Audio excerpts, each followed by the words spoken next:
Welcome to the Embracing Brokenness podcast, where our goal is to engage with all those willing to venture deeper into their transformational journey with Christ. Here's your host and co-founder of Embracing Brokenness Ministries, Colleen Adams. Topic that's very near and dear to my heart because it's one of the things that I see derail so many Christians' lives and journey. And that conversation I would like to engage with you is about the safe people in your life, which actually leads to a greater conversation about safe community in your life, but community is made of people. And, you know, there's nothing that derails our healing journey more than when we isolate ourselves and won't allow anybody else in to help us on the journey. I think Satan wins powerfully by separating us from other people.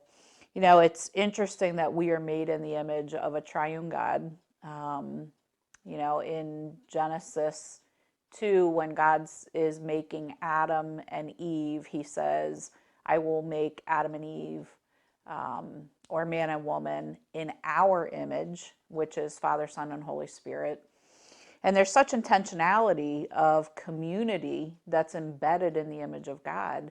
You know, I often say that the Father, the Son, and the Holy Spirit are passing other-centered love, and I think just serving each other.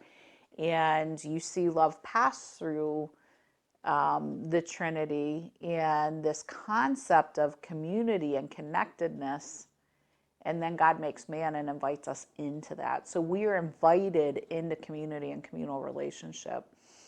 And the power of that community was not lost on Satan, who said, I need to isolate and separate people, not only from themselves and from God, but from each other, so that they will not fully live up to what God has called them to and reflect the image of God.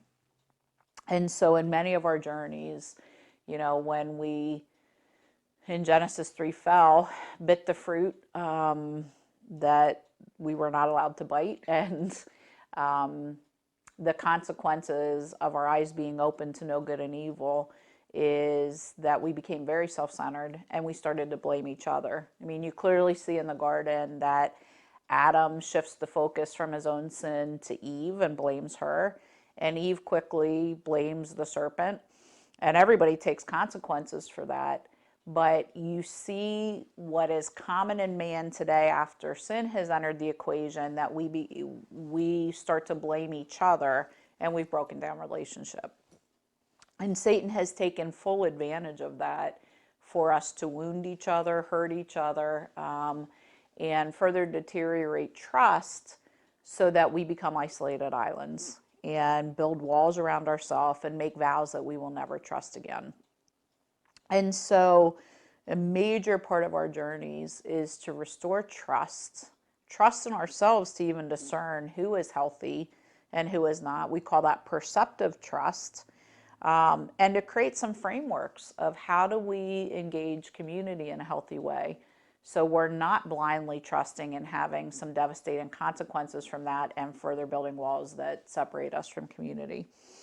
And I love Terry Wardle's model.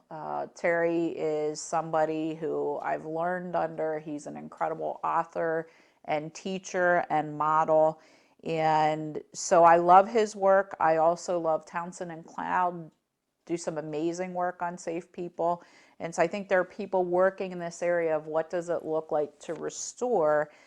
Terry's model has been particularly influential on me. And so I want to talk to you a little bit about a diagram of how this trust works and what we need to do to restore trust.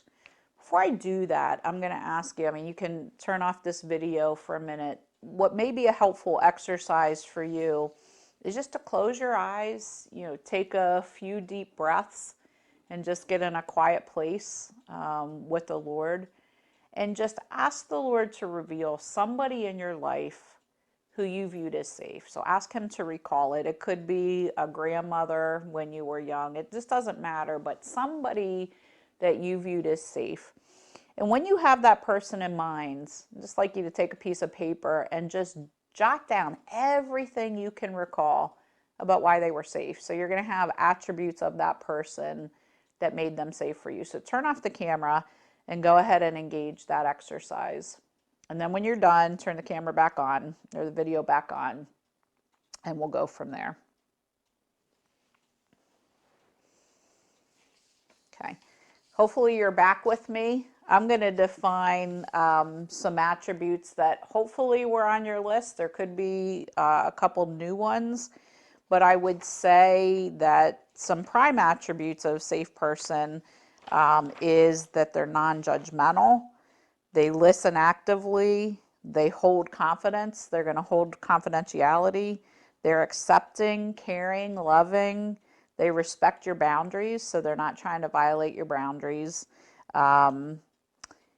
They understand and utilize healthy touch as appropriate, so they're not kind of violating with you with touch, but they also understand that touch really is a way we connect as human beings and can have some powerful healing properties to it.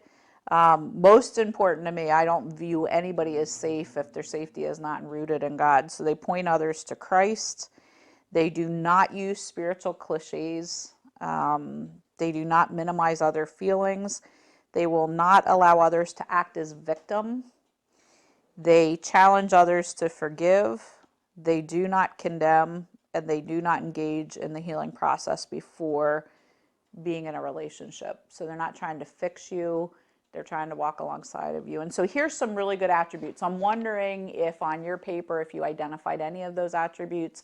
This is going to be the set of attributes that I'm going to ask you to use going forward as you start to do some exercises to evaluate safe people in your life. But first, I want to kind of just talk to you about what happens with safe people. And there's a model. This is a pendulum. It's probably a pretty poor version of a pendulum, but this is my version of a pendulum.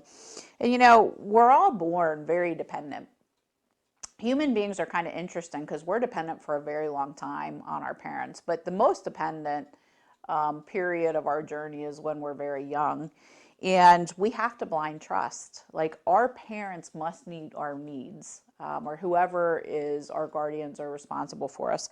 And so we're all born vulnerable, blindly trusting, which means we're very open in those early years to being hurt because we haven't developed any defenses or any screening mechanisms to say, this is good, this is not good. We just have to be reliant on other people.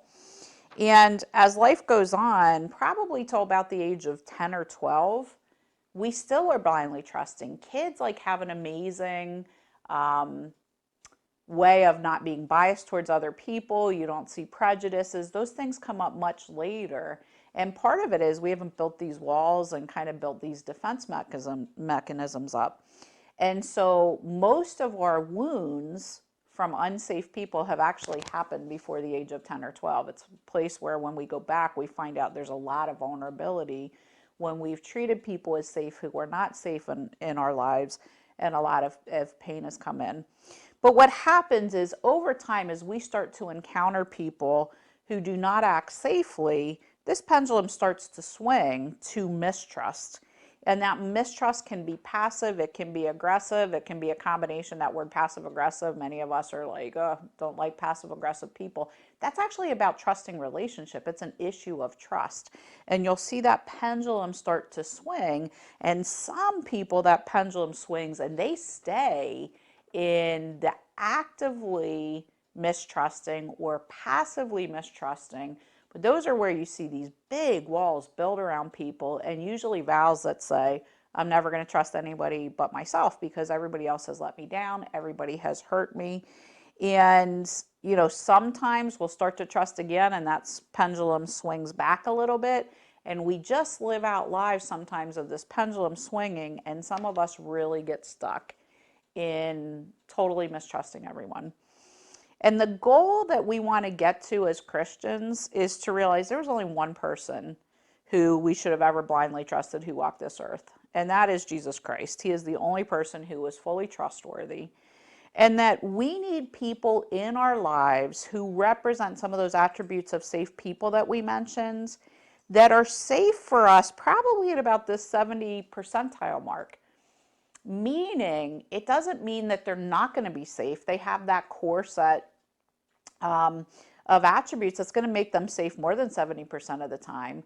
But I have a lot of wounds, and my perception of that safe person means my perception I may think that they're hurting me when they're not.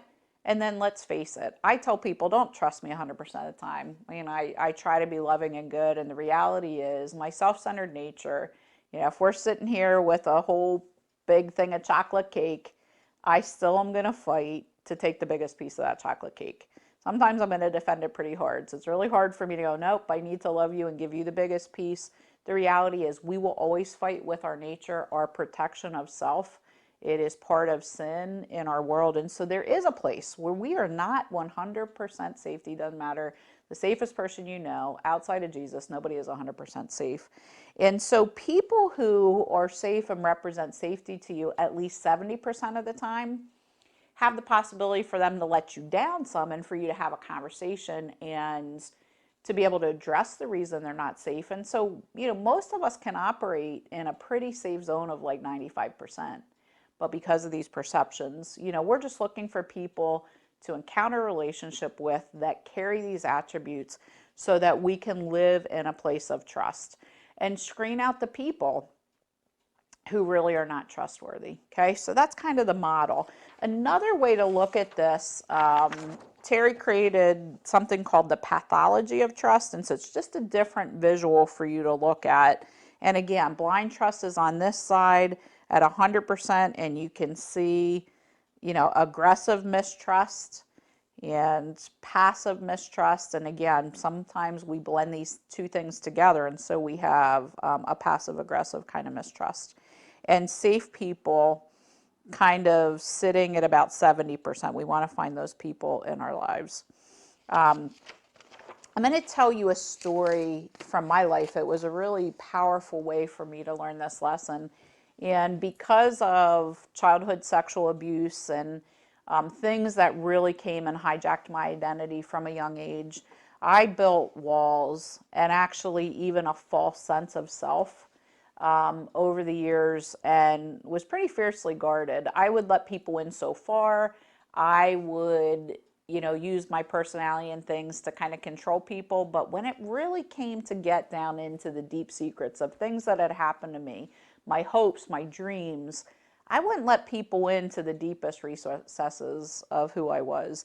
In fact, it was really interesting that one of my college roommates, 20 years after we had graduated college, had told me when I finally was struggling in my first marriage, and my husband later died, he had relapsed to alcohol, and I needed somebody to come and help me get him to rehab.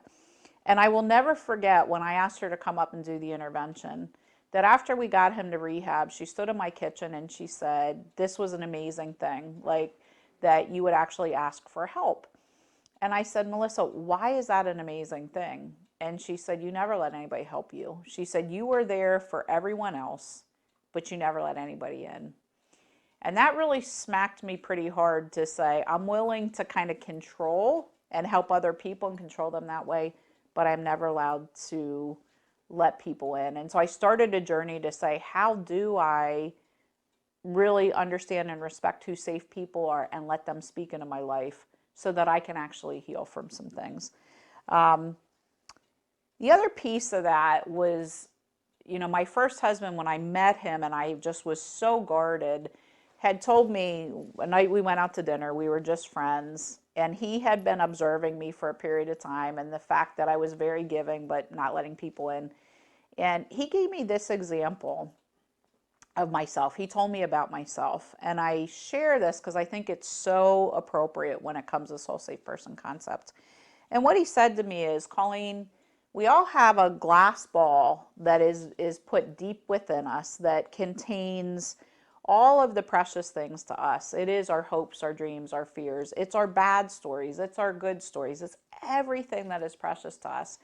And he said, you seem to me like a person who maybe you were on the playgrounds in like first or second grade and you got to be friends with some girls and you're all on the playground having fun and you get your little best friends and all of a sudden, and because you guys are friends, you give her these precious things. You hand her your glass ball and she takes it and she's carrying your glass ball and you guys are friends for a while. And all of a sudden another little girl comes up and she becomes good friends with that little girl and carelessly, without thinking about it, just drops your ball right on the playground and it shatters into pieces. And he said, and I think you went and you picked all the pieces up and you glued those pieces back together and you put that glass ball back inside of you and you were a little bit nervous. You were really hurt. And he said, and a couple years up the road, you meet this boy that you get a crush on, and you take the glass ball out and you kind of give it to him. And this time you hold the ball while he's holding it in his hands. And eventually you gingerly let go and let him hold it. And so he's holding the ball, things are going good. And then his buddies come and realize that you guys are crushing on each other. And they make fun of him. And so to make a show for his friends, he takes the glass ball and he whips it against the wall of the building. And it just shatters into pieces all over. And so you go again and you pick up all the pieces of your glass ball. You glue them all back together perfectly. You put them back in. And life continues. And every time you go to give your glass ball out, you're a little bit more protective of the handoff and you kind of hold it a little bit longer. And eventually life did something where you weren't willing to hand over your glass ball anymore. And no one was allowed to carry it. And you tucked it inside and said, it's not worth the pain. I'm never giving up the glass ball. And I remember him telling me, I was 22 years old. He said, you will never find what you're looking for in God or in life unless you're willing to trust somebody with your glass ball. And he said, and the other thing is, he said, some of the secrets that you have inside, you've never shared with anyone. And until you share them, you can't be whole, you can't be healed. And that spoke powerfully to me. Interesting that as the years went on, I was able to unpack some of the things in that glass ball and share them with him. But I think that is really a true image of what happens with trust and our brokenness and how this path goes from blind trust when we're young and kind of giving everybody our glass ball, just wanting anybody to hold it and to share. That's the image of God. We're communal. Let's share these things. Let's be authentic and vulnerable. But the more we realize that other people aren't protecting it and we get hurt and hurt and hurt, we eventually stop giving the glass ball away. And so it's important in our journeys that we find the people that are going to take a hold of our glass ball and they are going to protect it and hold it and not drop it. I mean, people have accidents and we need to talk about if something accidentally drops your glass ball. But that person who drops the glass ball is going to quickly apologize and come around you to redeem the fact that they dropped the glass ball. That's what a safe person does. And so want us to explore this concept because, again, it is one of the things that I've seen derail healing. So finally on this sheet, I'm going to tell you, what does it look like for you to move into a place of perceptive trust? I mean, what we're asking you to consider is that you're going to be able to still love unconditionally, trust perceptively, that you start to develop a sense that people can be trusted to the level to which they prove themselves to be trustworthy, and that you just don't trust people with everything. And sometimes that means you only give a little bit of information out, you only kind of let them hold the glass ball a little bit while your hands are under it, until people more and more and more build trust. You just don't blindly go and give it to someone, so that you can kind of build this up. I personally believe that each of us in our journey should have at least 3 safe people in our lives at all times.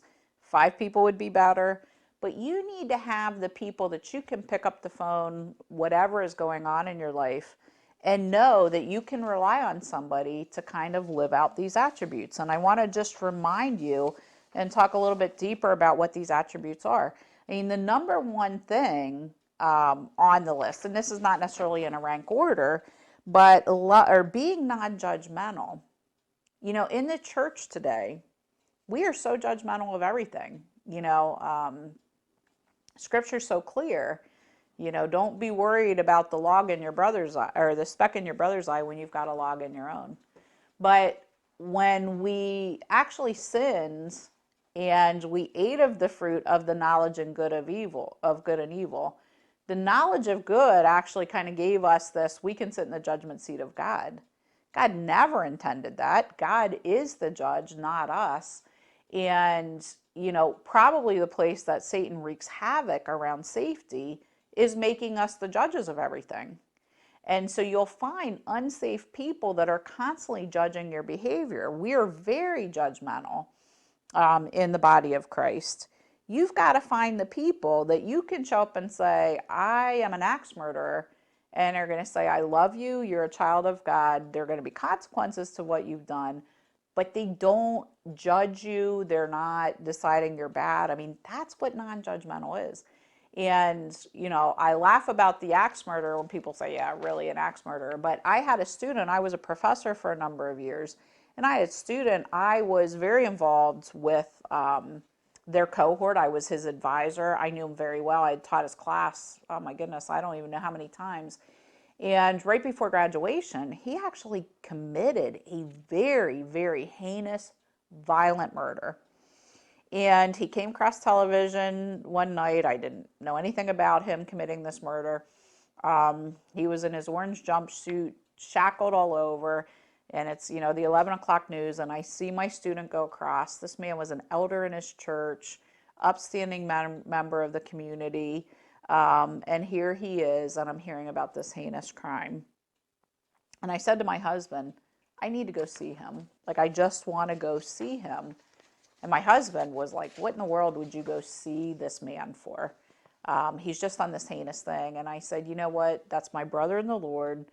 I don't even begin to understand how his brokenness has shown up in this way. This is heinous. I can't understand it. But what I do know is that God has purpose for his life. And I need to remind him who he is as a child of God and as my brother in the Lord. And I want to go see him. And then find out if I can have other people. I mean, he's going to be on death row. This man's probably not going to survive this. And to see if he would be okay for people to walk this journey, that I can send some people in that do prison ministry and meet with him. So non-judgmental acknowledges that my brokenness is not going to look like your brokenness, and yours is not going to look like mine. So we're not going to understand it. We're all capable of the worst of things. Because of sin entering our lives, us giving ourselves over to sin. And so it's to say, I don't necessarily get it. We certainly aren't approving of it, but we're not disapproving. We're not the judge. We're saying it has occurred, fully acknowledge the consequences, but how do we walk alongside in safe community with anything that you're going to disclose? And that's kind of, when we talk about non-judgmental, that really is the safety we, the church, are supposed to be for other people. So you can also see, not only are we looking for these people, this can be a really good criteria set for you to say, am I a safe person? Do I represent myself to friends in this way? And maybe it's something you've got to work towards, because as I look around the church, I'm going, there's not enough people holding this criteria. And so we generally feel other people are unsafe. So each of us as a child of God has a responsibility to also be a safe person, to be an ambassador for God. And God holds all these things. We need to listen actively, hold confidence, not go tell everybody everybody's story, be accepting, caring, loving. And boundaries are an interesting thing. So from a safe person perspective, boundaries clearly have a way of saying, what you do does not affect me. What I do does not affect you. Probably the place we see boundaries violated the most is like in a child-parent relationship, because I think parents get into the false assumption that what their child does is a total reflection on them. So you'll start to see some unhealth in these areas, but you've got to be able to go, what your behavior does not affect me, so that you purely can be that confident, that safe person for someone.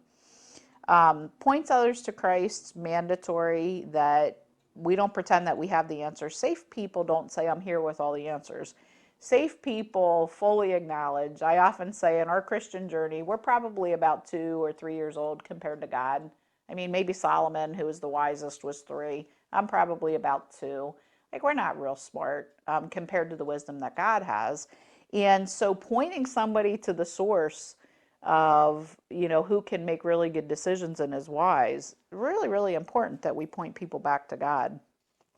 Don't minimize others' feelings.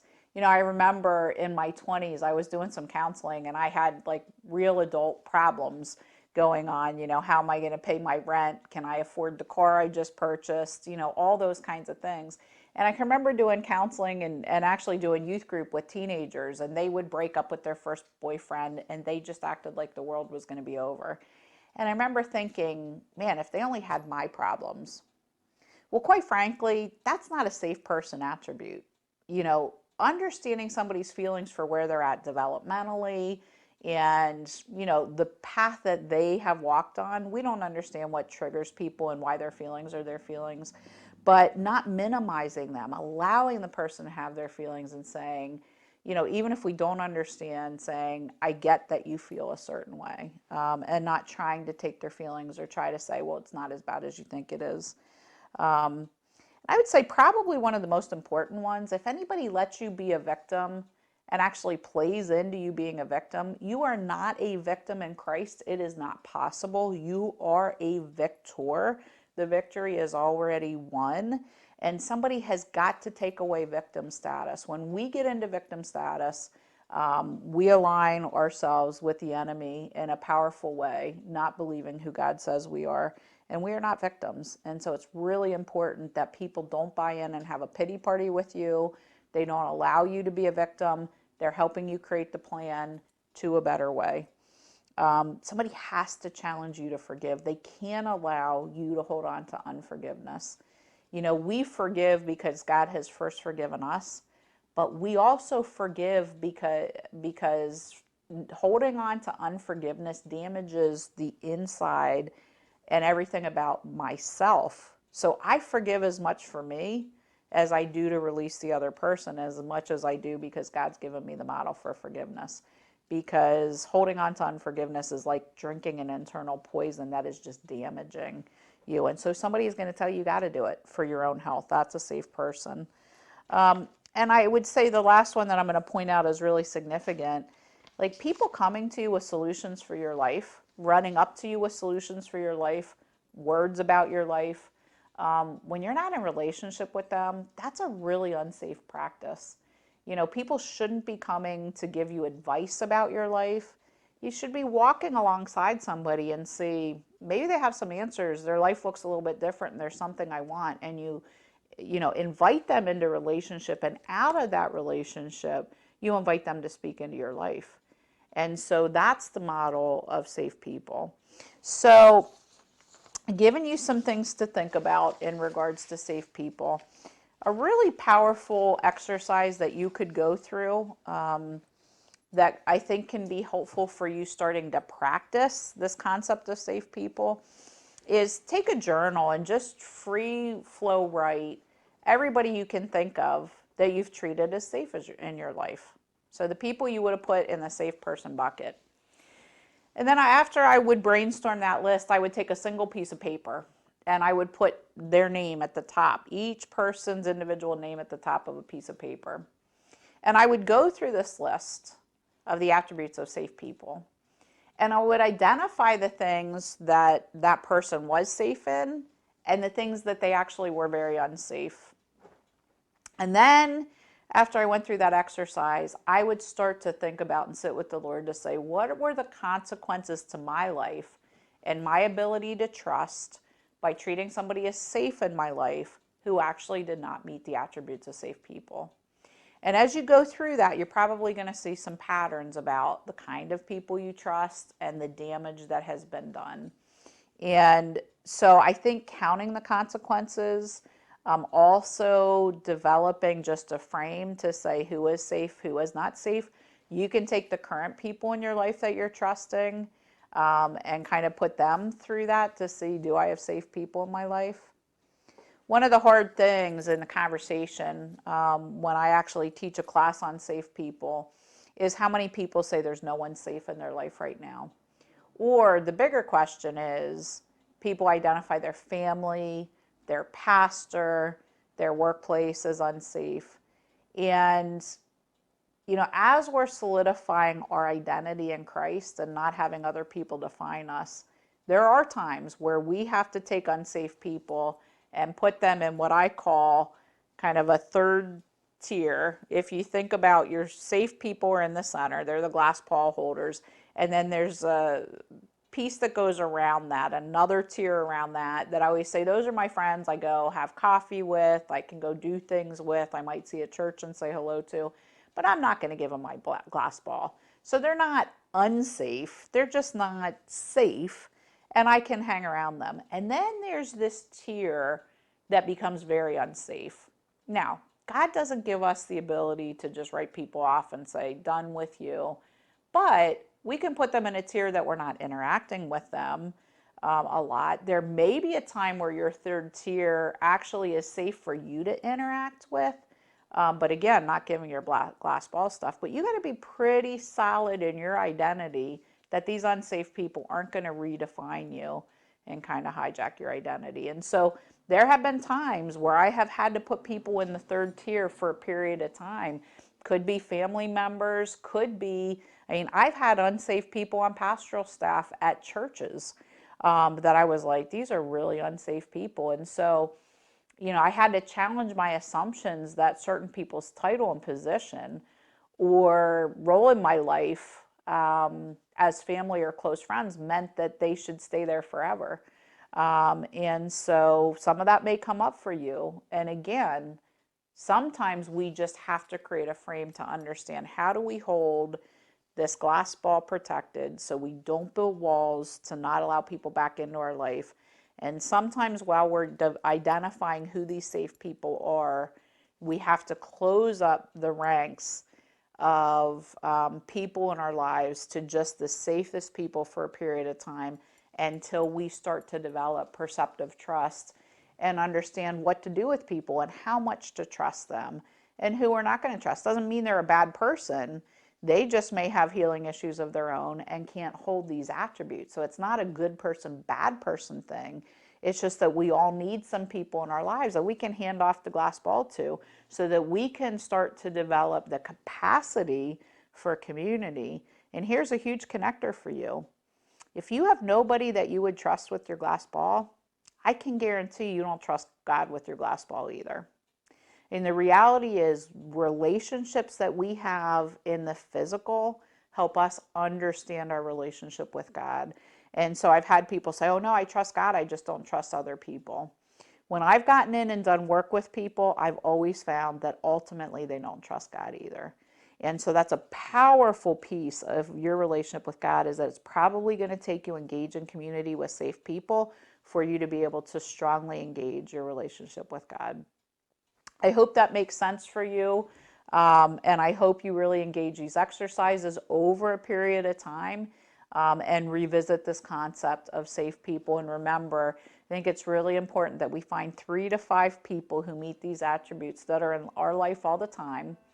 Why 3 to 5? Well, sometimes you're in trouble, you're in a crisis, and you can't get a hold of the first 2. So it's nice to have a third, around where I just think it's helpful that we surround ourselves with a community that can help us heal. And so we want a number of people in our lives, and hopefully that expands out. I would love to see the church become more and more safe, authentic, vulnerable, able to not judge, and really to help each other really encounter a safe and healing community. This was another episode of the Embracing Brokenness podcast. For more information on Embracing Brokenness Ministries, or to subscribe to our blog, podcast, YouTube channel, or engage with us on social media, please visit our website at embracingbrokenness.org. Thanks for joining us.